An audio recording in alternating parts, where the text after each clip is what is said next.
We have to mention his comedians before we forget his holy sacred name, because we interviewed him here on the Funhouse when he wasn't in the best of health, but he's the nicest man I have met. Soupy Sales. Would you speak about him in the book, and you speak about getting high with Soupy, which I just can't believe how cool that would be. You got no idea how cool that is. I grew up with the Soupman,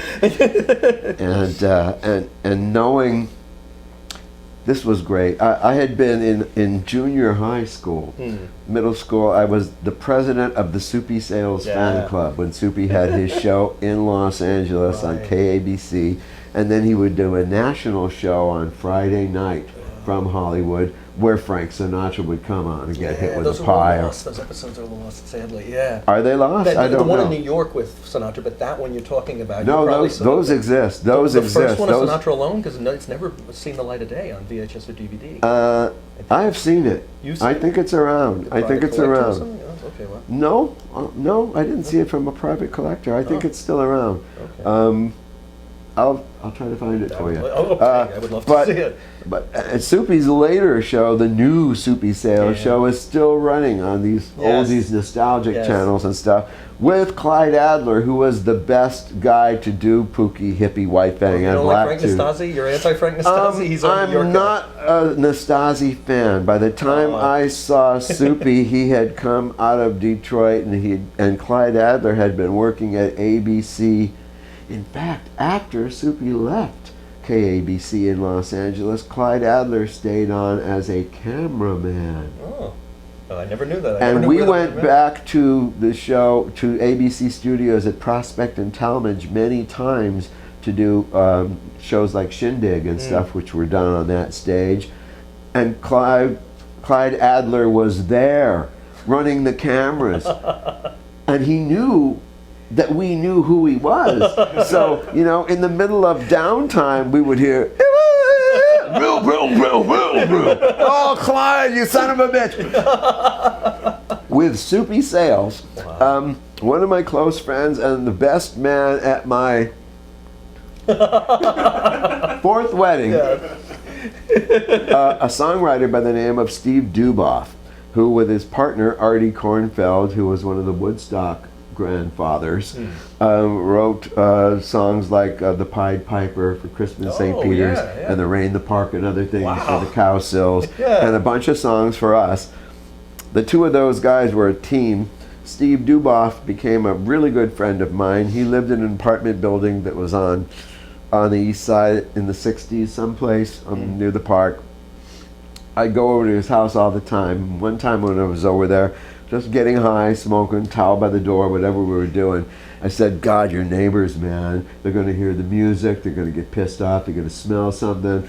We're, I don't want to be paranoid, but I feel like we're a bust. And he would go, don't worry about it, man. My across the hall neighbor is the coolest guy you've ever met in your life. Yeah, who is that? He's this comedian guy. He is Soupy Sales. What? He's what? He's right across the hall. You want me to get him? Oh, wow. What? Oh, Soupy. Are you shitting me? Knock, knock, knock. Hello? Oh. Just like Peaches came to the door. Wow. And it was him. It was him. It was him. Soupy, hello. Oh, Peaches, how you doing?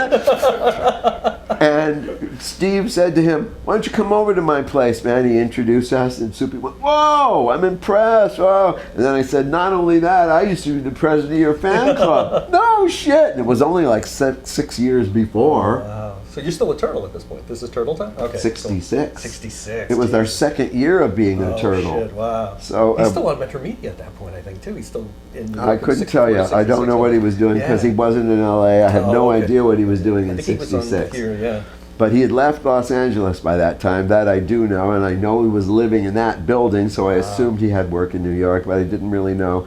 And the best part about it was not only did he come over, but the stuff he brought with him. I mean, we were getting high. We thought we knew what that was, but not compared to him. Maybe just because he'd been around it longer, or he was, old school or something, or we were just in over our heads and thought we knew everything, and we realized that, I guess a generation or three have come before us that have also gotten wacky with the weed. He had the most incredible stuff, not just weed, but combustibles, but of all kinds. Opiated this and tars of that and crumbly this and gummy that and what the hell, man? And he just kept it coming.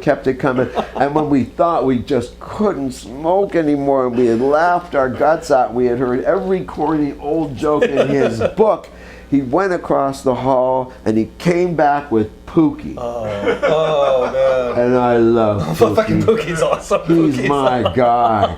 And even though he couldn't do Clyde Adler's voice, he could do, "Hello, surfer. Ho, Dad. Hey, Grammys. Hey." And he was doing it. And I was talking to Pookie, and I was so high, and there was Soupy. He didn't have the tie, he didn't have that, but there was Soupy. And we stayed friends, and every time I went to New York, I saw him. When he came to LA, he saw us, and then when we got to pick who we wanted to open for us on these big bills in like Atlantic City and places like that, we picked Soupy. Oh, nice. And he opened for us a lot. And he would tell some of the most amazing stories. Some of the stories he would repeat just because we were there and he knew they were among our favorites.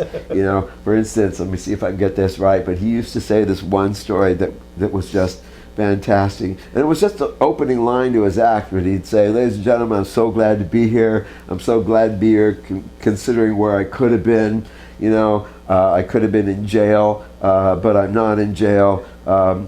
In fact, no, I wouldn't have been in jail. You're right, I wouldn't have been in jail. I would be out of jail by now because 20 years ago, I thought about killing my wife, and then I thought differently about it, and I never went through with it. So yeah, I'd be out by now. Yeah. And shit like, oh my God, he's so, and we would just, he knew what would make us cry. He knew what would just floor us and make us lie down on the stage and laugh, and we were just a bust for him, man. We were just cracking up. We'd stand on the side of the stage and watch him every night. I loved him so much.